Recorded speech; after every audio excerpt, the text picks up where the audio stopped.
Oi pessoal, tô aqui de novo hoje para nossa 11ª aula do primeiro trimestre, né? Vamos dar continuidade aí ao assunto solo, né? Só que hoje nós vamos falar sobre os tipos de solo e a preparação do solo para agricultura, né? Como que esse solo ele pode ser preparado para a agricultura, tá? Então, esse é o assunto da nossa aula de hoje. Muito bem, tipos de solo e preparação para a agricultura. Bom, quais são os tipos de solo?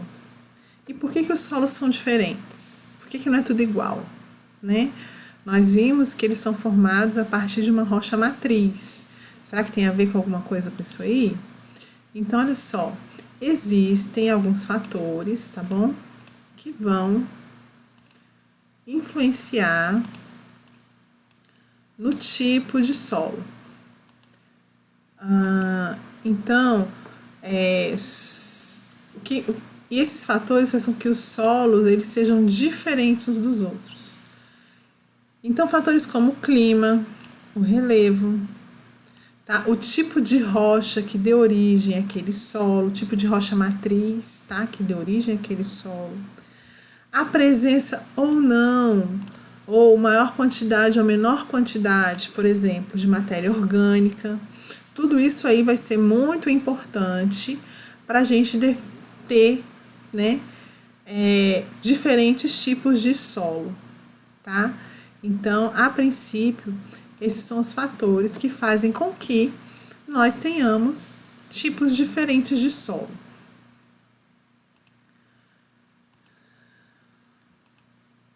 E aí você pode se perguntar, né, quais são os tipos de solo? Então, os principais tipos de solo são esses três aqui, ó.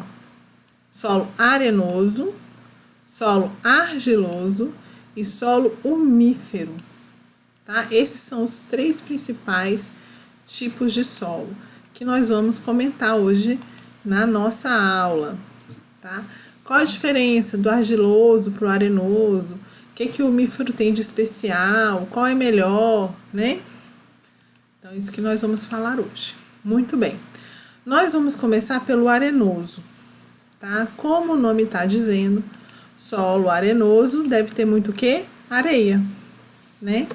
Então, o solo arenoso, ele tem uma quantidade igual ou superior a 70% de areia na sua composição. Então, aqui, ó, é um exemplo de solo arenoso, tá? Então, 70% ou mais dos grãos que formam esse solo são grãos de areia, tá? E o que acontece? Quando um solo é formado em sua maior parte por areia, isso vai ter uma consequência que é o solo ser muito permeável. Então, a água penetra com muita facilidade, escorre muito facilmente desse solo, tá? E a desvantagem disso é que quando a água vai sendo carregada desse solo, né? Porque é um solo que é muito permeável, a água carrega com ela a matéria orgânica e os sais minerais, tá? Então, essa é a grande desvantagem do solo arenoso. Ele vai ser um solo pobre em sais minerais e vai ser um solo pobre em matéria orgânica. Então, eu vou ter que estar sempre corrigindo esse solo, tá? Porque a água, quando ela escorre, ela carrega os minerais e a matéria orgânica. Consequentemente, isso torna o solo pobre, um solo que não é ideal, vamos dizer assim, para a agricultura. Como eu falei, vão ter que ficar sendo feitas correções nesse solo, tá? Então, esse solo aí, que é rico em areia, é o solo arenoso, ok? Vamos ver os outros tipos, então. Muito bem. Agora, se eu tenho um solo que é de composto, tá? De 30 a 60% de argila. Então, a argila é um outro tipo de fragmento, tá? Então, se eu tenho um solo que tem essa composição de 35% a 60% de argila, então eu vou ter um solo argiloso. O solo argiloso, ele traz a vantagem de ser menos permeável. Por um lado, é uma vantagem, tá? Se ele é menos permeável que o solo arenoso, significa que ele retém água. Como a gente vê aqui, chove, quando chove, vão se formar poças de água num solo que é argiloso, tá? E esse fato de reter a água, né? Se ele retém a água, ele acaba retendo sais minerais e acaba retendo também os nutrientes. E isso vai fazer com que esse solo ele se mantenha fértil. Então é um solo que é bom para se plantar, tá? O solo argiloso, tá certo? Como a gente vê aqui, ó, né, um exemplo de solo argiloso, muita vegetação, né, crescendo aí nesse tipo de solo. Mas nós temos ainda, né, o solo umífero. O solo umífero é um solo que é rico em matéria orgânica, tá? E essa predominância de matéria orgânica, essa matéria orgânica do solo a gente chama de humus, tá certo? Então, essa predominância de material orgânico faz inclusive que o solo tenha essa coloração mais escura, ó. Tá? Então, essa coloração mais escura do solo é devido à quantidade, uma grande quantidade de matéria orgânica. E a grande vantagem disso aí é que o solo que é rico em humus, ele é um solo que é mais úmido, ele retém melhor a umidade. E por ser rico em matéria orgânica, ele é um solo mais fértil. Então, esse tipo de solo é um solo ideal para a prática de agricultura, tá? Esse tipo de solo que é umífero, né? Então, o solo umífero, além de reter umidade e matéria orgânica, ele também tem uma boa circulação de ar, então o ar penetra mais facilmente nesse solo. E isso aí favorece o crescimento das plantas, né? Além da matéria orgânica fornecer, né, nutrientes para as plantas, tá certo? Então, o solo umífero também é um solo muito bom para a prática da agricultura.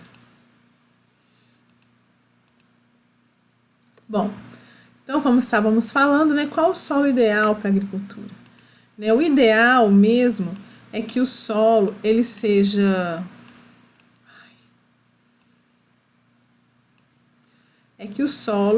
ele tenha uma certa proporção desses componentes que nós falamos, né? Ele tem que ter uma certa proporção de areia, ele tem que ter uma certa proporção de argila, de sais minerais e de humus. Então, isso é muito importante, né? Ele tem que ter uma proporção dos 3 componentes, tá? Quando isso acontece, a penetração da água e do gás oxigênio, ela é facilitada. E com isso, né, melhora aí o crescimento das plantas, tá? Então, o solo ideal é aquele que tem a proporção certa de todos esses nutrientes aí, de todos esses tipos de solo, tá? Muito bem. Bom, mas o que é a preparação do solo, né? O que faz? Por que a gente tem que preparar o solo? Você sabe como é feita essa preparação do solo para a agricultura? Né? O que é a preparação? Como ela é feita? Né? Então, existem várias formas de você preparar o solo para a agricultura. E a forma como você vai escolher, né, tem que levar em consideração o tipo de solo com o qual você está lidando, tá? Então, sempre é bom quando a pessoa resolve praticar agricultura em algum local, né, que esse local seja estudado aí por um engenheiro agrônomo que analisa, né, as condições daquele solo, que analisa que tipo de técnicas devem ser empregadas para que você tenha um melhor aproveitamento do solo, tá? Muito bem. Então, vamos falar aí da preparação do solo. Então, preparação do solo nada mais é do que um conjunto de procedimentos que deve ser utilizado para preservar o solo, tá? Como eu falei, o solo é um recurso natural, então ele tem que ser preservado e ao mesmo tempo garantir que vamos ter boa colheita, que esse solo produza, né, o que nós precisamos, o que nós necessitamos. Então, esse conjunto de procedimentos que leva, né, a esses dois resultados, a preservação do solo e a boas colheitas, é o que nós chamamos de preparação do solo. Como eu disse antes, tem que ser orientado aí, né, por agrônomos, ou por biólogos, ou por engenheiros ambientais, tá? Que vão saber analisar corretamente, né, o solo para poder dizer quais são os procedimentos corretos a serem adotados em cada caso. Bom, inicialmente é necessário a gente preparar a terra. E a terra, ela geralmente é preparada pelo processo de aração do solo, né? Provavelmente vocês já ouviram falar do arado. O arado é um aparelho, é uma máquina, né, que foi inventada para revolver o solo, tá certo? Então, a aração do solo nada mais é do que revolver o solo, misturar o solo dessa maneira aqui, ó, como a gente vê aqui nessas imagens, tá? Então, essa máquina vai remexer o solo, tá? E a esse processo, o nome dessa máquina que faz isso é arado. Por isso, aração do solo. O objetivo do arado, né, de fazer a aração do solo, é escavar a terra, cortar a terra e revolver o solo, né? Escavar o solo, cortar e revolver. Principalmente se o solo for um solo compacto, tá? Isso aí é feito para fazer com que ele fique poroso, bem fofinho, porque daí é possível a entrada de água e ar. Quando o solo está compacto, né, a água não consegue penetrar no solo, ela escorre pelo solo. Então, esse é o objetivo desse processo chamado de aração. Só que esse processo, ele traz algumas desvantagens. Então, por isso, ó, que eu falei para vocês que a preparação do solo, ela tem que ser muito bem investigada e muito bem tratada por uma pessoa, por um profissional, né, um engenheiro agrônomo. Por quê? Pelo seguinte, dependendo da região em que estamos, né, pode acontecer da aração do solo deixar o solo muito exposto. Exposto ao quê? Ao calor do sol e à ação da chuva. Então aí, nesses locais, se eu faço a aração do solo, eu vou estar contribuindo para a degradação desse solo. Então, por isso é necessário de um apoio técnico antes de iniciar o processo, tá? Somente um agrônomo, por exemplo, um daqueles profissionais que eu citei antes, vai ser capaz de dizer se aquele solo precisa ser arado ou não, tá? Então, por quê? Para evitar deixar o solo exposto ao sol e à ação da chuva. E aí, o que acontece? Em alguns lugares, ao invés de você realizar a ação do solo, você realiza uma técnica que é chamada de plantio direto. Ó, plantio direto. Esse plantio é chamado de direto porque ele é feito sem aração.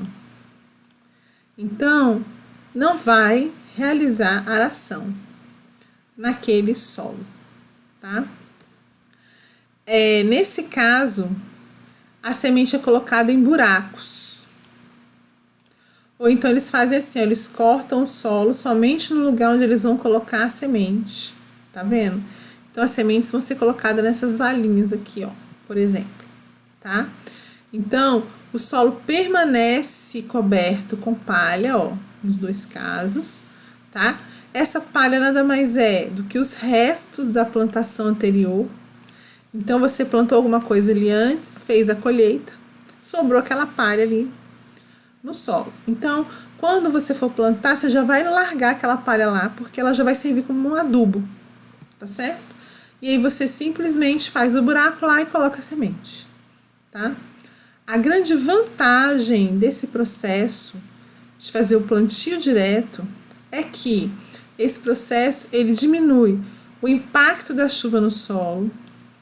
Então a chuva, quando cair, né, ela vai impactar primeiro aonde? Naquelas restos de palha que está ali no solo, tá?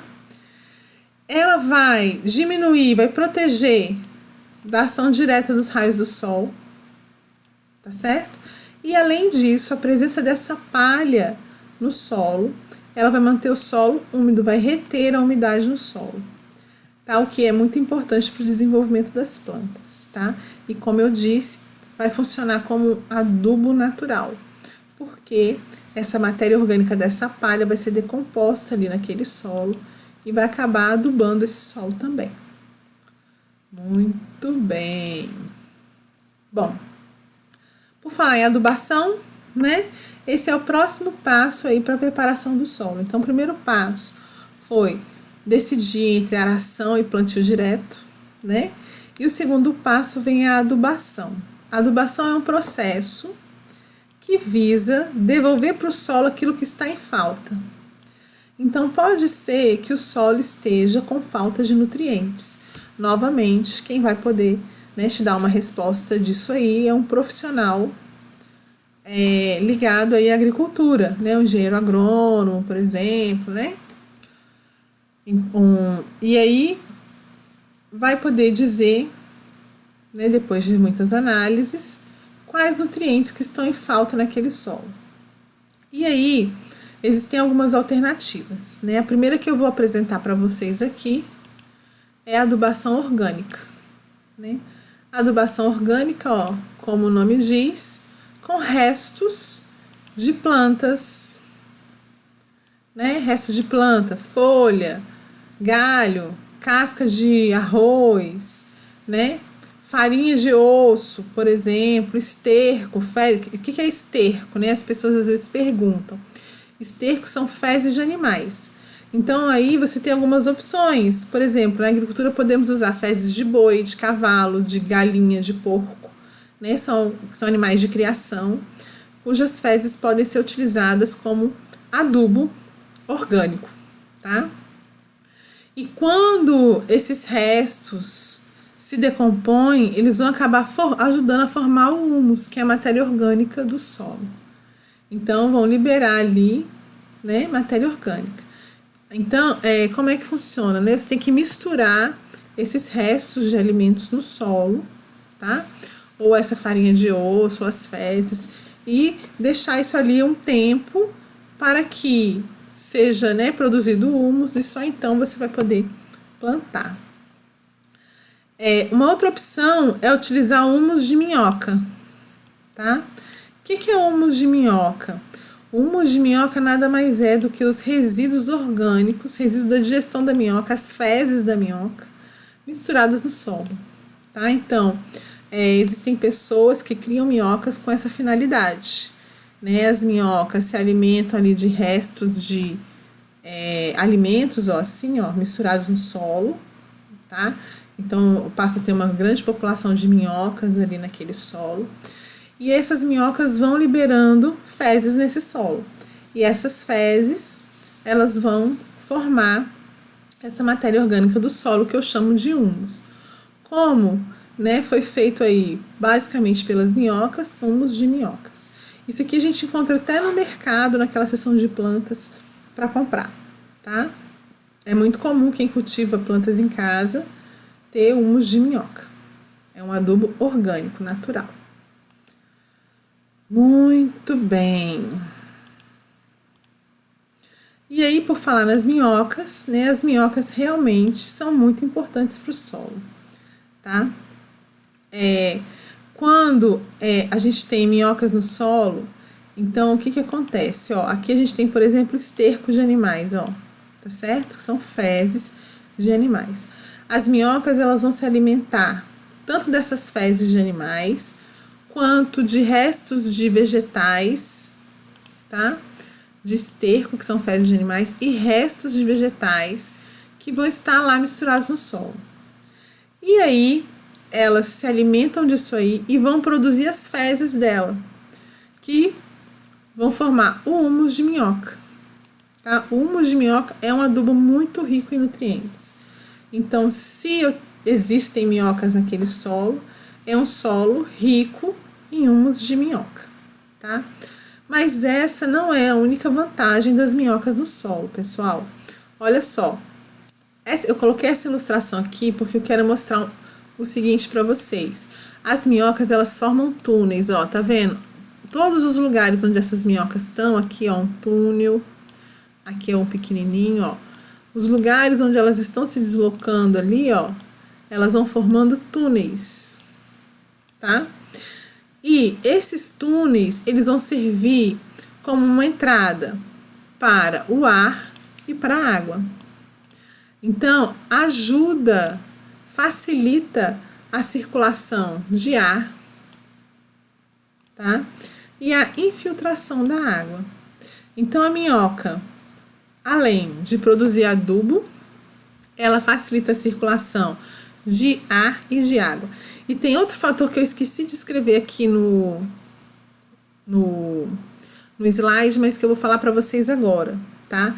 Conforme essas minhocas se deslocam aqui nesse solo, elas vão misturando as partículas do solo. Então, elas vão pegando partículas do solo de baixo, levando para cima, e de cima, levando para baixo.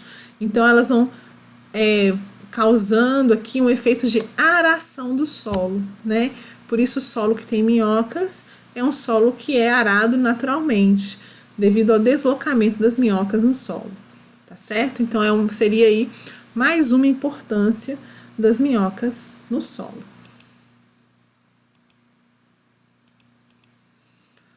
Bom, além da adubação orgânica, a gente pode realizar também a adubação inorgânica ou mineral. Essa adubação, ela é feita com fertilizantes sintéticos, aqueles que são produzidos pelo ser humano, né, nas indústrias. Então, geralmente, esses fertilizantes, eles vão ser uma mistura de alguns tipos de elementos químicos, né, como o nitrogênio, como o potássio, como o fósforo, tá? Que são necessários para o crescimento das plantas. Então, a gente vai ter nesses adubos minerais ou inorgânicos uma mistura desses nutrientes, tá certo? E esses adubos, eles são bem diversos, tá? O modo de aplicação desses adubos, ó, é bem diverso. Então, por isso, é um processo que tem que ser bem orientado por um profissional da área, tá certo? Porque só o profissional da área vai poder dizer, né, qual tipo de substância está faltando ali naquele solo, tá bom? Bom, e aí temos que tomar muito cuidado com a adubação excessiva, porque a adubação excessiva, ela pode trazer problemas ambientais, tá? O adubo que foi jogado ali, ó, pode ser carregado pela água da chuva para ambientes aquáticos, como lagos, como rios, aqui é um laguinho, ó, e causar desequilíbrio ambiental, tá? Uma grande proliferação de algas que pode levar, né, à morte de animais que estejam aqui nesse local, tá? Então, a adubação excessiva é um problema ambiental grave, e é por isso que, mais uma vez, é importante, né, que esse processo seja feito com a ajuda de um profissional qualificado na área, que possa dizer as quantidades, né, e a maneira correta de se utilizar essa adubação inorgânica, né, essa adubação mineral, ok? Muito bem. Bom, já falamos então da preparação da terra, já falamos da adubação e agora vamos falar da água, né? A água, ela pode ser empregada de várias formas, né? Todas as plantas vão precisar de água para crescer, né? Então, a gente pode ter locais em que não tem água, ou a água não é suficiente para aquela quantidade de plantas, e aí é necessário que a gente faça uma irrigação, né? Irrigação. Irrigação nada mais é do que regular o suprimento de água nas regiões que são secas. Então, se eu não tenho chuva suficiente, eu vou ter que fornecer água para essa plantação. Como é que eu vou fornecer água para essa plantação? Através do processo de irrigação. Então, aqui nessa imagem, eu coloquei para vocês, ó, mangueiras com aspersores que vão jogando água, tá? Sobre aquelas plantas. E isso vai fazer com que o solo permaneça úmido e que as plantas consigam se desenvolver ali, tá? Então, essa daí é a irrigação. Mas se o meu problema for o contrário, se eu tiver muita água ao invés de pouca água, eu vou fazer irrigação? Não. Né? Se eu tiver muita água, eu não vou fazer irrigação, eu vou fazer uma drenagem. Ah, sim, aqui eu estou mostrando, antes de passar para o próximo, esqueci desse slide, ó. Aqui eu estou mostrando, né, que existem outras formas, ó, de fazer irrigação. Então, aqui são os aspersores, como daquela, estão desligados, mas como da primeira, tá? E aqui a gente tem, ó, esses carrinhos que levam mangueiras, ó, e conseguem molhar aí uma grande área de plantação, tá? Como eu estava dizendo anteriormente, então, se eu tenho água em excesso, eu vou necessitar de fazer uma drenagem da água. O que é a drenagem? É retirar o excesso de água do solo. Então, aquela água que está em excesso, eu vou retirá-la do solo. Por quê? Por que eu preciso retirar a água do solo? Porque se eu tiver água em excesso, a água vai diminuir a circulação de ar no solo.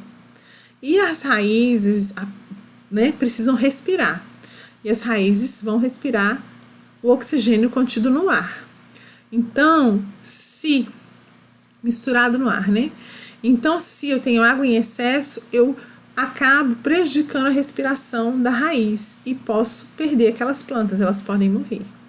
Então, nos lugares onde eu tenho água em excesso, a gente vai realizar um processo como esse aqui, que é um processo de drenagem da água, tá?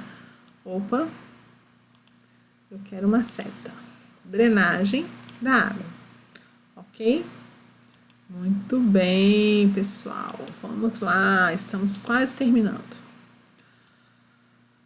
Olha só, existem algumas plantas que naturalmente conseguem, vamos dizer assim, repor aquilo que é retirado do solo, tá? Então, existem algumas plantas que são capazes de repor, por exemplo, o nitrogênio presente no solo, tá? Essas plantas são as chamadas plantas leguminosas. Quem são as plantas leguminosas? Aquelas plantas que produzem a vagem, né? Uma vagem, o fruto delas é uma vagem. Então, como exemplo, a gente tem o feijão, a ervilha, a soja, o amendoim, lentilha, grão de bico, todos esses aqui, ó, tá? Por que essas plantas conseguem devolver o nitrogênio para o solo, tá? Pelo seguinte, nas raízes dessas plantas, lá nas raízes, opa, não é esse que eu quero. Lá nas raízes das plantas, existem bactérias. E essas bactérias conseguem absorver o gás nitrogênio do ar, olha bem o que elas fazem. E elas transformam esse gás nitrogênio em sais nitrogenados, que as plantas conseguem usar. Então, o que elas fazem? O nitrogênio está no ar, que entrou no solo. Elas convertem esse nitrogênio em um sal nitrogenado e a planta consegue absorver isso aí e usar como adubo, tá? Então, essas plantas leguminosas, elas funcionam como uma espécie de adubo natural. E aí, elas conseguem devolver o nitrogênio para o solo. Por isso que elas são utilizadas numa técnica chamada rotação de culturas, que a gente vai falar daqui a pouquinho. Então, são as plantas leguminosas. Eu coloquei aqui uma foto da raiz dessas plantas, tá? Todas essas bolotinhas que você vê aqui, ó, aqui são os nódulos. Aqui é a raiz, ó. E essas bolinhas que você vê aqui na raiz são os nódulos cheios de bactérias. Essas bactérias que ficam aqui nesses nódulos, tá? Essas bactérias que ficam aqui. Opa, não era assim. Essas bactérias que ficam aqui nesses nódulos, elas são capazes de pegar o gás nitrogênio do ar e converter em sais nitrogenados que a planta consegue usar, tá? Então, esse é o aspecto das raízes de uma planta leguminosa. E aí, como eu disse, né, elas costumam ser usadas aí no processo conhecido como rotação de culturas, tá? Como que funciona isso aí? O que é rotação de culturas? É uma prática agrícola que alterna o plantio de espécies de interesse comercial, como é o caso do arroz, né, do milho, do trigo, ou como aqui a gente viu aqui, ó, o algodão, tá? Com uma leguminosa. Então, por exemplo, plantou algodão que tem interesse comercial. Depois que eu colher o algodão, eu planto uma leguminosa, plantei soja. Por quê? Porque a soja vai devolver para o solo os sais nitrogenados que o algodão retirou. Então, eu estou mantendo a qualidade desse solo. Depois que eu colher essa soja, o que eu faço? Planto ali pasto. Vou plantar pasto nesse solo, pastagem. Aí o gado pasta, come todo aquele pasto. E aí, o que eu faço agora? Planto soja novamente. Porque a soja vai devolver para o solo os sais nitrogenados que o pasto, que a pastagem retirou. Então, é uma maneira de você devolver para o solo aquilo que foi retirado dele, tá? Como eu estou usando uma planta leguminosa para poder fazer isso aí, né? Eu estou fazendo, então, uma rotação de culturas. Eu estou fazendo uma alternância, né? Uma cultura, depois uma leguminosa, outra cultura, leguminosa. Então, culturas de interesse comercial, como algodão e pastagem, são alternados com plantas leguminosas, tá? Quando eu colher essa soja aqui, por exemplo, eu posso enterrar os restos dessas plantas da soja que sobraram aqui. Então, eu vou retirar os grãos de soja e o resto que sobrar de folha, de caule, de raiz, eu misturo lá nessa terra, tá? E isso aí vai servir de adubo também para esse solo. Então, olha, além do nitrogênio que foi devolvido pelas leguminosas para o solo, tá? Eu ainda posso utilizar os restos dessas plantas como adubo. E aí eu vou ter um tipo de adubação chamada adubação verde, tá? Que é ideal aí para alguns tipos de cultura, ok? Muito bem, gente. Eu acho que era só isso, exatamente. Então, olha, pessoal, espero ter ajudado vocês. Com essa aula nós encerramos, então, essa semana, tá? Mas semana que vem tem mais. Estaremos juntos de novo, viu? Saudade de vocês. Até a próxima.